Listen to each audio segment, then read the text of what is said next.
It is Thursday night, and you know what that means? I don't. It's the F1 podcast here at SNL.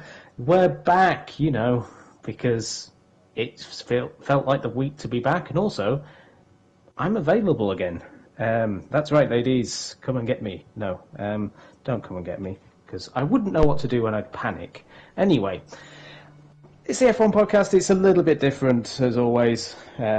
We're back after Lego disaster at the weekend, but we're here to talk about a great race at Hungary and some interesting news in the F1 world, but I can't do it on my own. I'm not joined by Matt. It would appear he's signed for Alpine and has been in France. So, there you go. That is the hot story from SNL, but we know where Oscar Piastri's driving next season. He's going to be driving for Wolfbane. He is here. Wolfbane, how does it feel to have Oscar Piastri with you this season? It feels pretty good. I have no idea how I managed to sign him. Random message here and be like, oh yeah, fine, sure, I'll drive for you. It's great. Right. You managed to get in contact with him, unlike other people. Yeah, well, the elusive Oscar Piastri, there we go. He's driving for Wolfbane next season. Join us at SNL. GTE Season 3, maybe? I don't know. We'll find out. Anyway, let's talk about the Hungarian Grand Prix. A pretty interesting race with a lot of intrigue. I mean, not very often does somebody who qualifies 10th go on to win the Grand Prix. Yeah, I mean, if there was ever going to be a car and driver this season that would do it, it would be Leclerc, because he's got the team behind him. Obviously, I meant Verstappen. And that's why Max Verstappen won. Yes, Max Verstappen winning for Red Bull. I mean, Leclerc, we'll talk about them later, but Verstappen and Red Bull showing, really, that is the car and combination to beat. He's got an 80-point lead going into the break, which I remember post-Australian Grand Prix, where Leclerc was leading by 47 points. It's a 127-point swing in Verstappen's favour since then. It's unbelievable. Yeah, it's absolutely insane. I mean,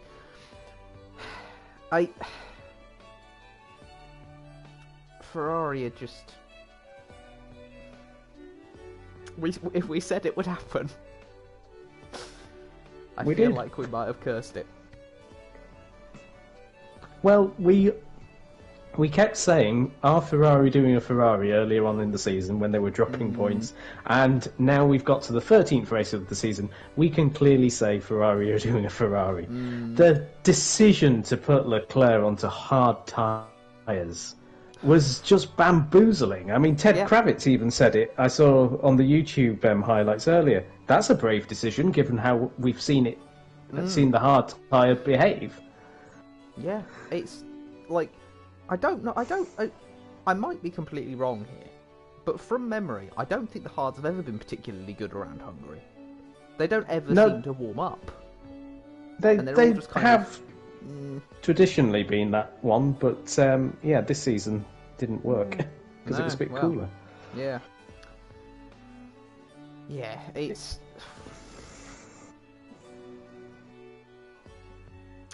why you go from seeing people struggling on the hards to we'll go put the hards on. I don't know.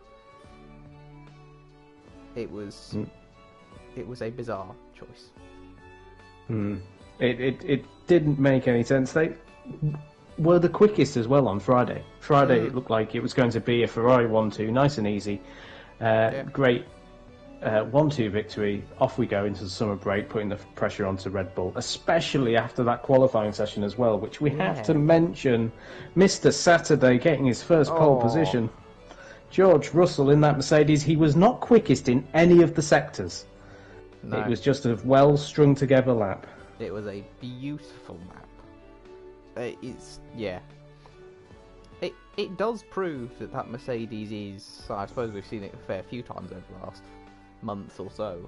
The Mercedes is there or thereabouts, but doesn't quite have the edge that both the Ferrari and the Red Bull do have over it.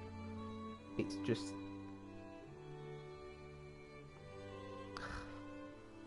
Ferrari they're just throwing this away. It is the case. I mean, an interesting stat that has been doing the rounds, obviously, is Hamilton has more podiums now this season than Leclerc. That's insane. Hamilton has 6. Leclerc has 5. That's yeah. It just that says it all. Really. The Mercedes in terms of speed is probably about the same place it has been in terms of outright pace, but you look at the team championship, Ferrari 334 points, Mercedes are at 304. They're only 30 points behind, and the momentum shift is with Mercedes. They could get second in this title race. And Red Bull are nearly 100 points clear of Ferrari. Yes. Which yes. I don't know when the last time that... Well, I say I don't know when the last time that happened. I'd imagine it was fairly Mercedes era. That it was nearly 100 points at the summer break, but... It's a weird season, because it doesn't feel like Red Bull should be dominating. Because they've been making mistakes. The Ferrari have been just making more. Go on. Well, it's interesting you made that point, because I had that feeling as well. Red Bull are having mechanical issues. We saw it in qualifying. We've seen it with DRS issues. We're seeing it at the start of the season as well. But it feels like more of... We've become used to the bulletproof reliability of F1 cars in the past 5-10 years. This feels a bit more like it used to be, where you go into a weekend where you don't really know if the car will get to the end. And those that do get to the end tend to make the most of it. And the racing as well, I think, has contributed to the fact that it feels incredibly close still. Yeah. We saw at Hungary a track, again, notorious for not being a good racetrack, a fantastic race with some great battling. I think, as you said, it's the cars. They are designed to be able to drive closer to each other. And while, yes, Hungary is not an easy track to overtake at the best of times, the closer you are, the easier it is to overtake. It's likely why Verstappen got through the pack so quickly at the start of the race. Whereas, was it last season? Yeah, last season Alonso managed to hold... It was Verstappen up, wasn't it? Or was it Hamilton? It was Hamilton. It was Hamilton. I don't think if it was these cars, I don't think that would have happened. No, definitely not. And the way that the cars are able to follow each other, we saw some beautiful overtaking moves. The up and under technique into turn 1 was done so many times by drivers. We saw Verstappen pull it off on Leclerc. We saw Hamilton do it on Norris, and it was very good battling. What you want to see, because it's not an easy overtake. It requires you to position yourself and tactically think about it. And I must admit, I think they seem to get the DRS right at Hungary. I don't know. It's a weird science, is DRS. It tends. It should be just linear. It should be, we put this amount of DRS in and it should do this. Well, it never does. No. It's track to track, but it seemed to work there. Yeah, it's despite all the chaos that is whatever is going on at Ferrari, this season has provided us with some of the best racing we've seen in years. Because the cars can race closer together. It's interesting to watch, which I don't know about anyone else, but I certainly was slowly losing interest towards the end of the Mercedes era. They were rather, look, it's a Mercedes 1-2. They're gone. And now nobody can overtake each other because the cars can't stick near each other. It's good. It's good to see. I remember 2017 and 2018, despite Vettel's best attempt in the Ferrari, were quite especially after the summer breaks, because Hamilton would suddenly turn up after the summer breaks and just demolish everybody. It was that summer break. Mercedes are gone. You need to be ahead of them before the summer break to beat them. Yeah. Yes, in 2018, Valtteri Bottas somehow managed not to win a race in that car, which was Bottas is a bizarre crazy. driver, but He is. He's a good driver. I Yes. do rate Bottas, but he always. He's what? I think he was in the very. I think he was in quite a good position at Mercedes, in that there was a clear difference between him and Hamilton, but you could see that Hamilton was just on another level, and Bottas is still a very good driver. It wasn't a case of the better teammate makes the worst teammate look really, really bad. It was the better teammate just looks really, really good, I think. It was, and the pace Bottas showed in qualifying. He just has off days. And talking of teammates, actually, Perez had an awful weekend at Hungary. I know traditionally he's not gone very well around there, but to be as far off the pace of his teammate as it was, it's not acceptable, is it? No, it's. I mean, there are worse teammates for being far off there. I think we might talk about them. But and Perez has shown it, but I think I don't know. He's showing really good pace at some tracks and then just kind of meh at others. And I think you're right. I think you're right. He seems to have oddly enough since the Monaco win, just seemed to have backed off a bit since he's got his new contract in his pocket. I don't know if that's the case, but I mean, as saying that, I mean he's only 5 points off Leclerc in second place in the Drivers' Championship. But I think that says a lot more about Leclerc than it says about Perez. I don't know if it even says a lot about Leclerc. I think it just says a lot about Ferrari. Yes, that's what I mean. Leclerc's driving really well when he's not making mistakes. I never got to the bottom of this, and I'm going to ask you, because you might know, what happened to Leclerc at France? He made a mistake. Yeah. So he went into the corner he went into the corner and lost the back end. Didn't have as much grip as he anticipated and lost it. Yeah. There was confusion, I think, over the radio where it seemed like the throttle had got stuck.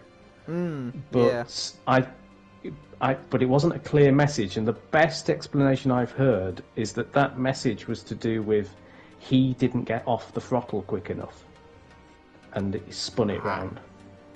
Yep. Okay. But he admitted it is his error. It wasn't a mechanical issue, and he has been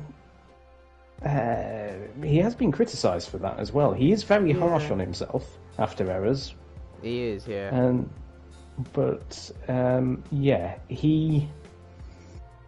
I don't know. When you get that emotional over an error, is it good? Is it bad? I don't know.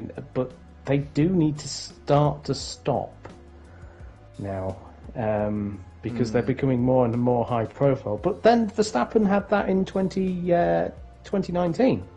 Yeah. Where he was throwing not 2019, 2018. When he was throwing the car off the track. Yeah. At the start of the season. Because he was pushing too hard. And then he calmed himself down. I know a lot of people who really didn't rate Verstappen as a driver at all because he was just crashing all the time. And for a good couple of years, even after he'd stopped crashing as frequently, they were still like, he's not great. And then he goes and wins a championship and proves them wrong. Yes. I think 2020 he went under the radar so much with his drives. He had matured in 2020 so much that he was just getting the best out of that car every single weekend, and all of a sudden, as soon as he got a car that was worthy of winning a championship, he won the championship. Yeah. Yes. I mean, it was in controversial circumstances, but we've said this before on the podcast. Yeah. Both of those drivers last year, Hamilton and Verstappen, deserved to win the championship last year. Can we They hand both out did. 2 trophies and make both Mercedes and Red Bull happy, please? Only if they manufacture winning the same amount of points, the same amount of seconds, and etc. It's a complete tie. And then, I don't know what happens then. Maybe they have a race-off. I'd imagine there is some contingency in the event there is a whole load of exactly the same, but God, probably a race off. That'd be amazing. Just 2 cars on track, Yeah. but it'd have to be a very short race because otherwise, a 90-minute race with 2 cars might become quite processional. Yeah. Well, is there anything else from the Grand Prix that you wish to discuss? Because this week's not been like any other week. We've sort of delayed the podcast because of basically everything happening on Tuesday, basically. Is there anything from the race? I'll run through the race result, and if you want to chip in with anything, just let me know. So we had Verstappen winning after his spin as well. We didn't mention that. Which Yes. there's not many It was people. kind of he span and then everyone forgot about it for a while. I heard it mentioned a couple of times, but yeah. He spun in 2019 at Hockenheim as well and won. I miss Hockenheim. Hockenheim's a great track. The new version of Hockenheim is brilliant. People gave it a lot of hate to start off with because the old circuit, yes, it was different, and yes, it was high speed, but it wasn't the most interesting one to watch. But the new one, you had side-by-side racing a lot of the time. I remember Jenson Button in 2004 just grabbing the race by the scruff of the neck and driving round everybody. He did a sweet move on Alonso through the stadium section, which was amazing. But yeah, that circuit. Hopefully it comes back. I mean, I don't know what the German Grand Prix situation is really at the moment. They've obviously got Mercedes as the top manufacturer in the past 10 years, but there aren't many German drivers left. We'll talk about Seb a bit later as well, with all the driver transfers and bits and pieces.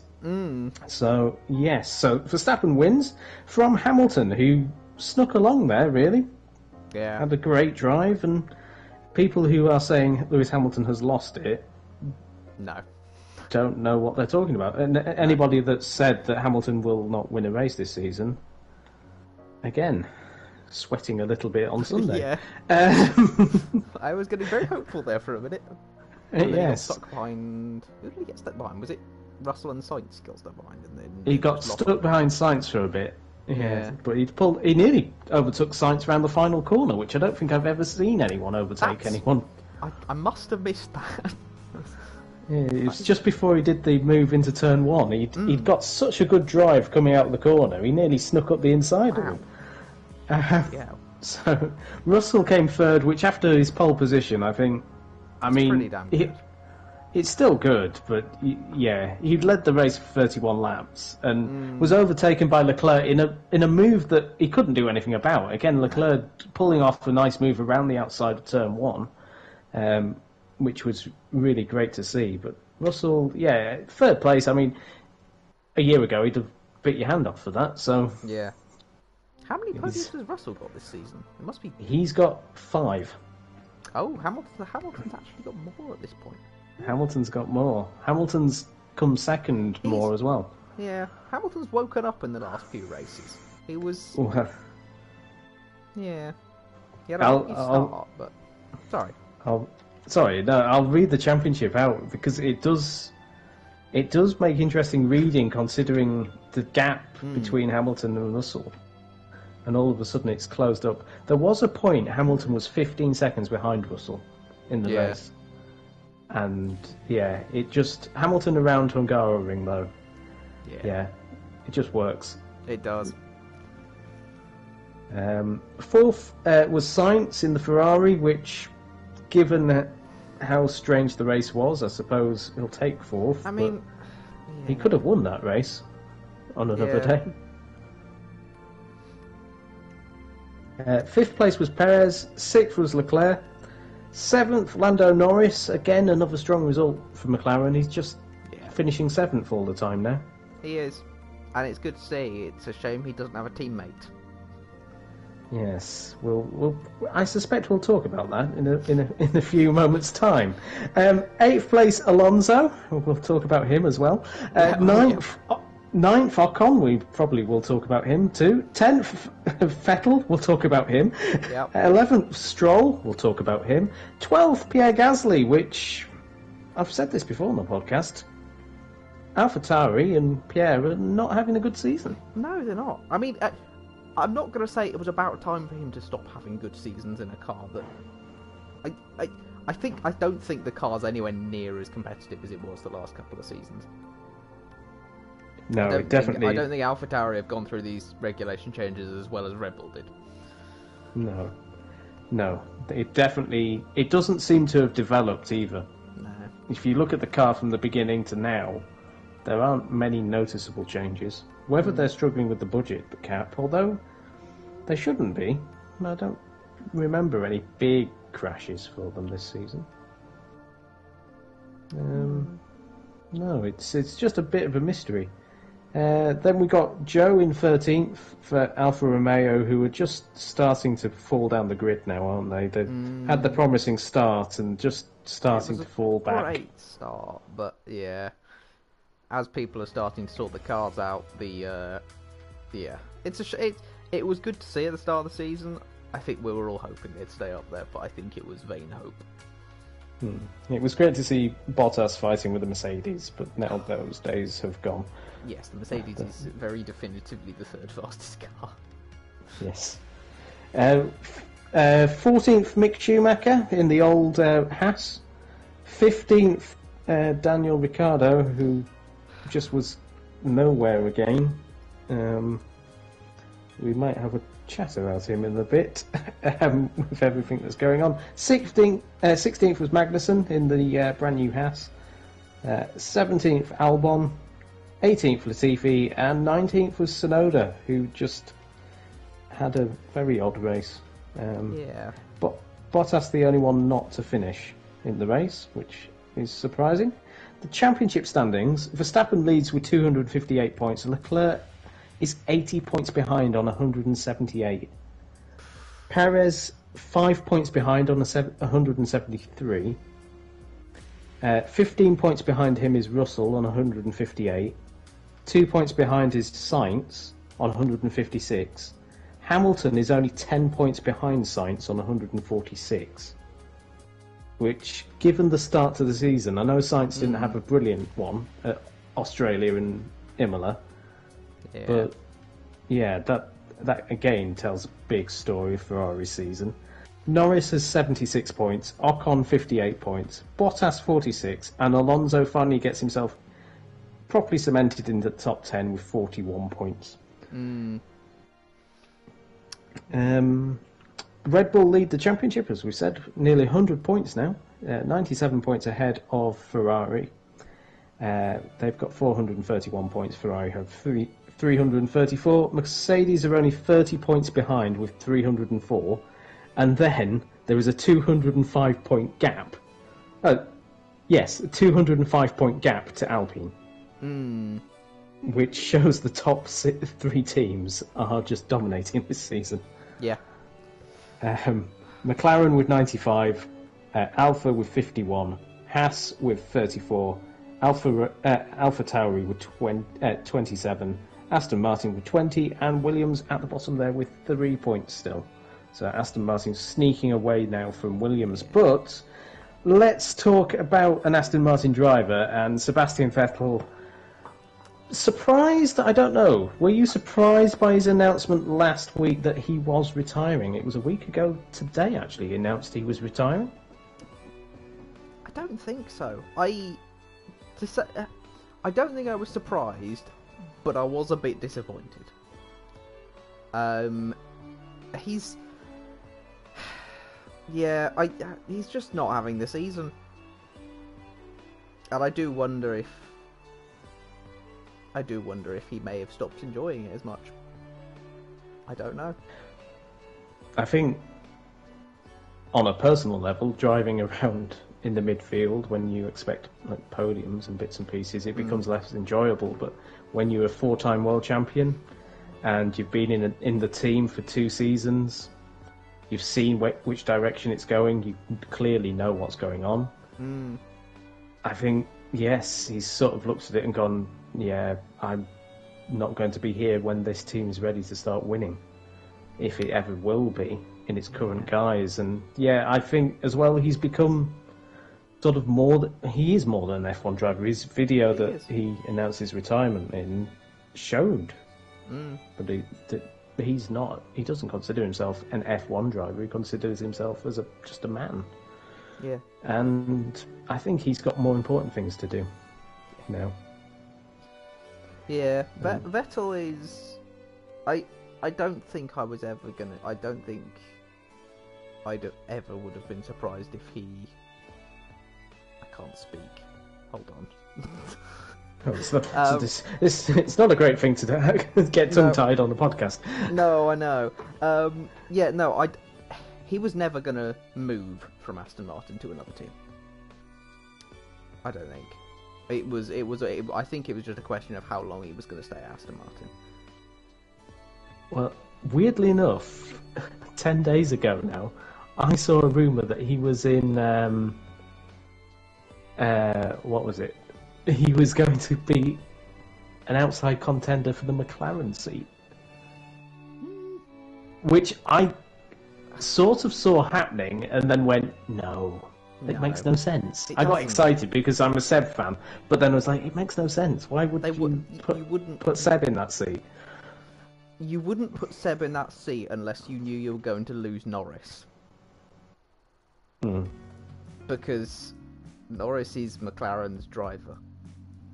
And to bring Seb in would somewhat undermine that, I think. Yeah. Yes. It definitely... We'll talk about McLaren as well. But in terms of Sebastian Vettel and his career and everything, what is the most prominent memory for you? Because you weren't following F1 when he was dominating. You've basically had Ferrari Seb and Aston Martin Seb. I mean, I don't have many prominent memories of Seb. I've always enjoyed watching him on track. I've always just enjoyed watching Seb. He's not like the newer drivers. I suppose he's just more mature and older, and it's just more interesting to watch. He has a different perspective on a whole load of things, which is I never really saw him as as you said. I never really saw him as an F1 driver. It's something he does. Will be stopping, but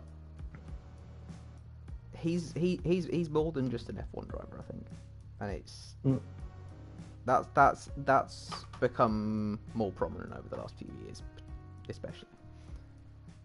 Yes, he definitely does that.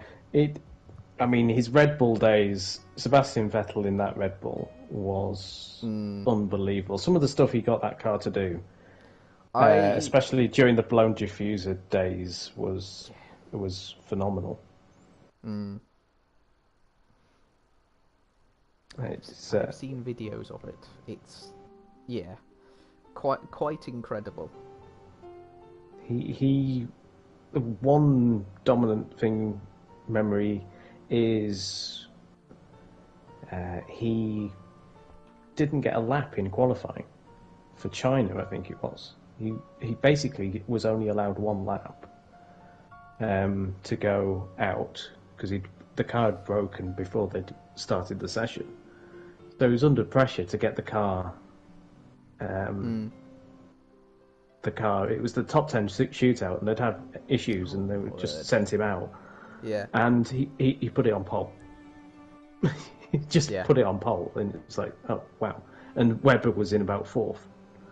And Webber was a very quick driver, and to be honest, he should have won the 2010 World Championship, but for his mistake at South Korea behind the safety car, that basically lost him the championship. But Seb won that race. And oh no, he didn't. Sorry, that was Alonso won that race, but Seb won at Abu Dhabi whilst everybody else was falling over themselves. And yes, Seb made mistakes in that season, but he was the quicker driver. And from then, it's a bit like what Verstappen's doing. Once he got that first championship under his belt, he just went and flew. And that's what's happening with Verstappen. He's matured because he's not having to prove himself. No, he's there and he's working through it all, and he's done it. You don't have to prove yourself anymore. You've got one world championship. Yeah, he's already done the proving himself, but he can now relax and drive as he likes, kind of. Yeah, and that's when the top class drivers really come out. Button said the same thing when he won the championship. He went to McLaren to take on Hamilton. And in 2011 he beat him. Yeah. Which very few teammates have done in Formula 1. In fact, Button is the only one to have done that. So, yes, for Vettel, he's a great driver. Where he stands in the tier of the all-time greats is very confusing. Because after his Red Bull days, then yes, he was up there as one of the greats, but then since then he's probably dropped down a little bit. Although he won 14 times for Ferrari, which we've seen glimpses of that driver, but we haven't seen it. Not since Red Bull. No, and unfortunately, I think 2015 Seb was back in that guise. In 2016 won, and first half of 2017 until basically. Was it Singapore 2017 when both Ferraris hit each other at the start? Yeah. I think that's when it all started going wrong. And then unfortunately, but to be effectively sacked by Ferrari as well was not the way that relationship should have ended. No, it wasn't. No. But there we go. He's going to pastures new, and then literally the day after the Hungarian Grand Prix, it was announced that another world champion was going to Aston Martin, and Fernando Alonso, which I honestly did not see coming. No, I expected Alonso at Alpine for another year, the same, because that car's quick and he's looking like he's going upwards, but. Maybe that's not what he wants. Well, the rumour, he wanted a 2-year contract, which I believe Alpine were offering him a 1-year contract with performance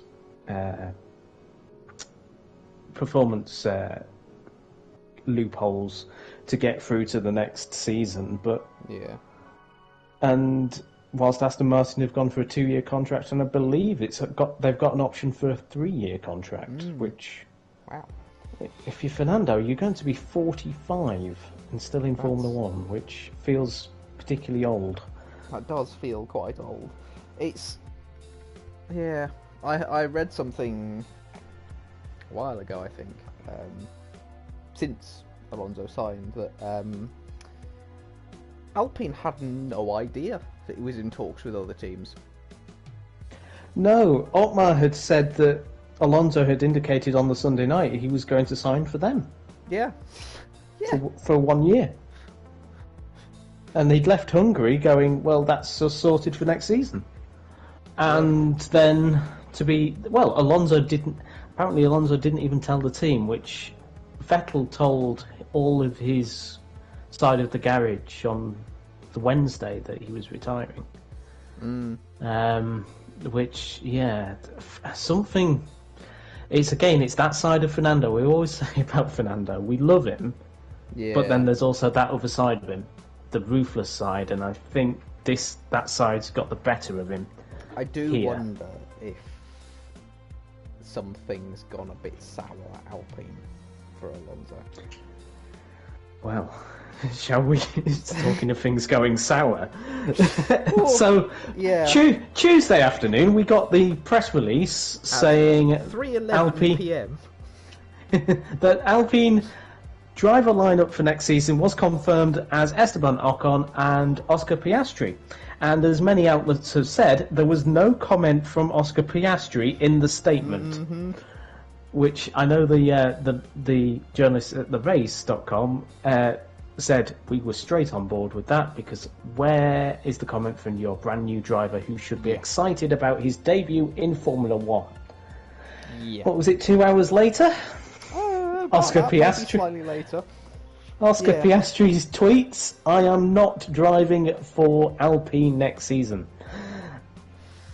Yeah. Well, of what on earth? Oscar Piastri has not done a free practice session yet for Alpine this season. I don't think he'll be doing one. No, I don't either. What do you think has gone on here? And yeah, I think Alpine have panicked and tried to do something. If I'm being honest, I'm plucky at straws here. I'm gonna make a guess and say they've almost tried to force him into a seat, but they've kind of fallen flat on their faces. It's it seems like a trigger reaction to losing Alonso, doesn't it? Yeah. The fact that they've gone from not thinking that Alonso was leaving them to going, all right, okay, we trigger Piastri's contract. Yeah. In which he's the third driver at Alpine, so there must be something in his contract that maybe says, well, if a race seat becomes available, you have first option on it. Yeah. But Piastri to come out and say, I am not racing for you next season, his management must have a very strong case to say, no, he isn't. There must be a contract somewhere. Yeah. Maybe that he's signed, although I have heard rumours that he hasn't signed any contract for next season. There must be strong indication that he thinks that he's going somewhere else. And then you start thinking, well, where is that somewhere else? Because Alpine is a pretty good team. On the face of it, they're fourth in the Constructors. They're ahead of McLaren right now. Yeah. If you were in that team from the beginning and within that system, surely you would go with it. But there's clearly something wrong. Clearly. I've suspected there's something going on at Alpine for a while. I haven't been sure what, but something about the teams felt off. And this kind of confirms that for me, I think. It's something's going on there. More than just, oh shit, we've lost a driver. It hasn't felt right, really, since it became Alpine, if we're being honest, in 2021. Renault, it seemed to be building momentum, and then they rebranded it, got rid of all of the management, and started again. And since then, yes, they won a race last season, but that was more due to circumstance than tactical greatness. But they started to build something with Fernando and Ocon, and I believe they were the team. They were a great team together. You had the experience of Fernando and the speed of Ocon, and they were pulling each other along, but it clearly has gone wrong. And so, Piastri, where do you expect Piastri to be racing next season, if he is racing next season? I just had a look at the exact statement he put up, and it doesn't say he's not racing in F1 next season. He won't be driving for Alpine. So I think chances are he's in F1 next season. The two places that immediately come to mind are McLaren and Williams. McLaren is more of a hope than anything else. Williams is I suppose fairly similar. It's both teams have a driver that's not pulling their weight, shall we say? And obviously, Williams have 3 points and McLaren have something more than that. I can't remember. But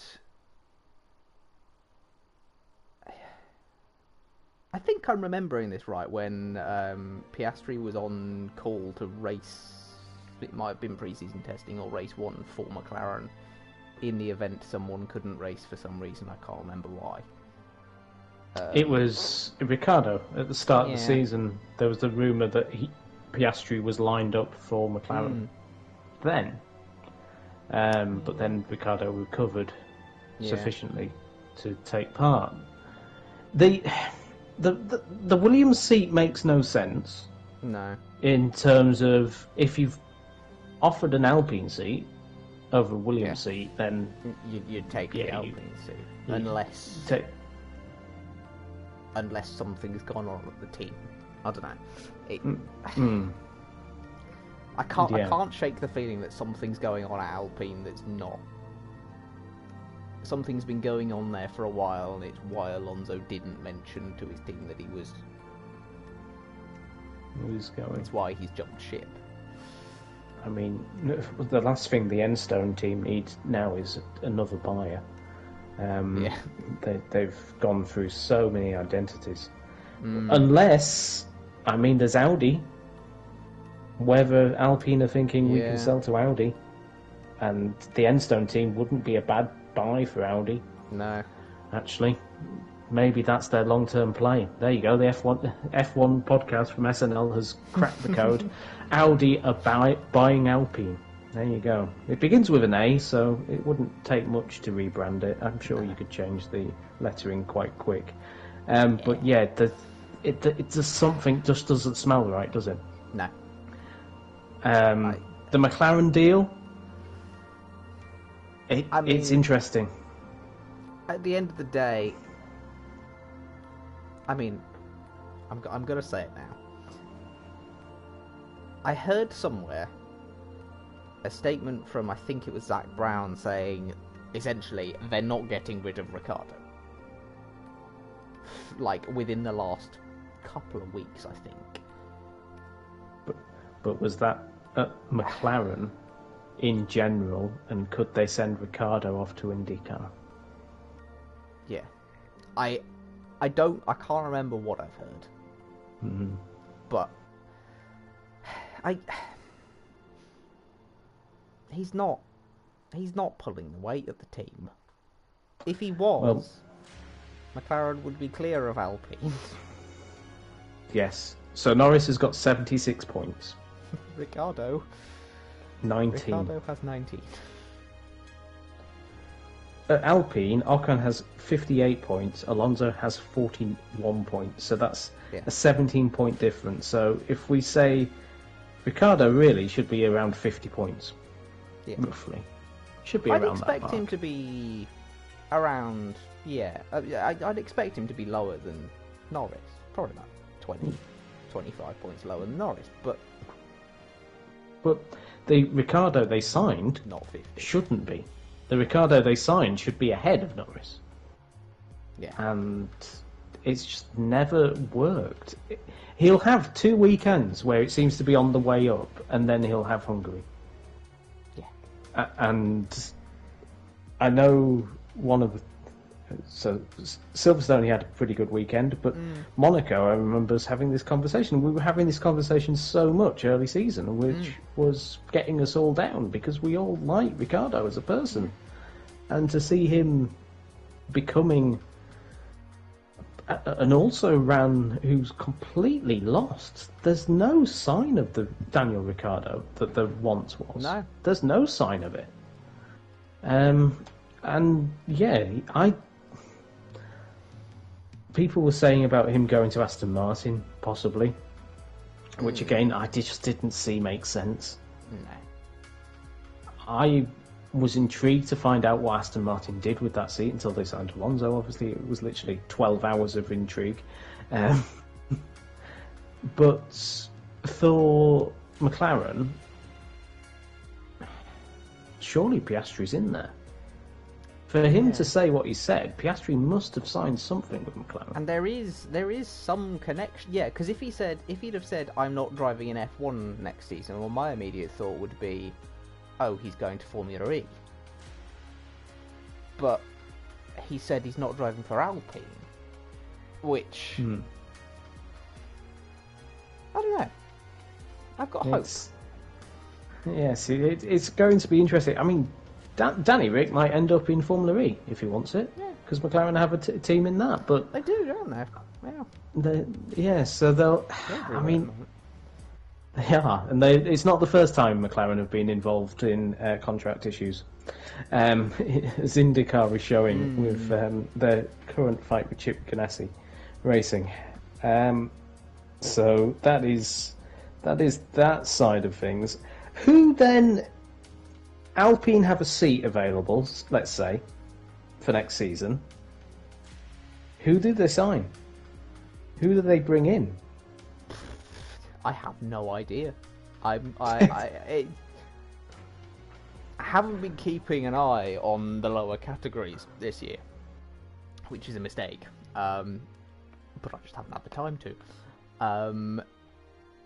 But I can't see many of the drivers on the current grid going, because they've all got multi-year contracts, I think. Some of them end this year, but a lot of them have already re-signed.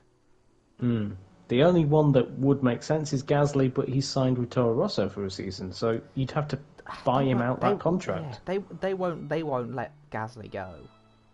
And they won't let him go with Ocon either, because they don't get on. No, there is that. Famously, they don't get on. Yeah. I mean, there is the Ricciardo, but again, I don't. Ricciardo's the only one I think on the current grid that you would go right. Yeah. If he loses the seat at McLaren, get him in, even if it's for a season. He's back at a team he was enjoying life with. But maybe Latifi. I can't, because Albon. Well, we haven't talked about it yet, but yes. Albon re-signed for Williams. In a great bit of tweet kidology, yes. Yes, quite. Yeah. But is Albon still bound by his Red Bull contract at Williams? I'm not sure how that works. Under this new contract, I don't know how it works, because apparently he's signed for Williams for 2023 and beyond, which makes me suspect he's lost the Red Bull backing. That's what I thought. But I don't know. It's tricky to tell, because if I was Red Bull, I'd be keeping Albon on the side to replace Perez again. Same as doing what I'd be keeping my eye on Albon and Gasly. I wouldn't let either of them go. No. Gasly's a mysterious one. Gasly, I think, there's rumours about how he works. And it happens in paddocks, like the way people are with other people. And I think maybe Gasly's just one of those people that just doesn't suit the Red Bull way of working, maybe, in the main team. Yeah. And that's why he's never been in position. I think Perez works in that environment a lot better. Yeah. But yeah, a few years' time we're going to have some interesting seats available, because Hamilton will have retired. Alonso probably won't have yet. No, Alonso probably will sign for Mercedes to replace Hamilton. Yes. He seems to just be stealing the world champion's seats at this point. Yes. Yeah. But then you've got Perez at Red Bull, which would become, we haven't even mentioned this, Red Bull Porsche. That is a huge get. People have been whispering it for years. I've heard whispers all over the place for years, but yeah, I mean, about time Porsche got into F1 in some capacity. Yes, it's Porsche and Audi coming into F1 would be unreal. I mean, my 12-year-old self would just explode at that. I think That would have been the most exciting thing ever. I think the biggest problem I have with the grid at the moment is we've got pretty much the same 10 teams we've had for the last 5 years. We've had a couple of name changes here and there, but that's about it. We haven't had anyone properly new join. But the way that the teams now work, they are profit-making as well.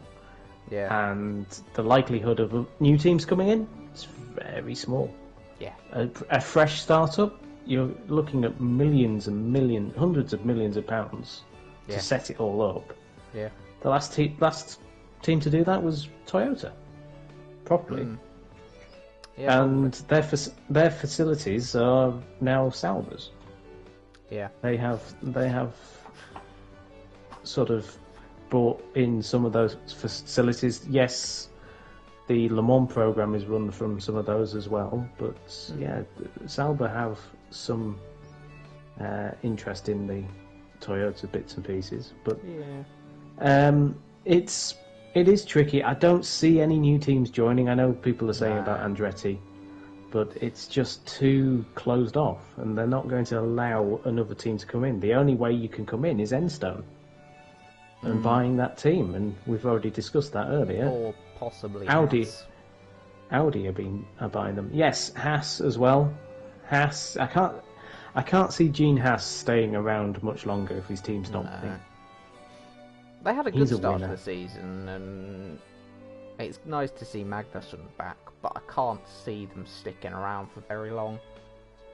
No, I suspect again that will be a sell, but because they've got their entry into the F1 paddock. But I mean, yes, whether you, it is a tricky time really because we've got the new engine regulations coming out in 2026, which haven't been finalised yet, which is quite scary really. Yeah. You've got 2 years.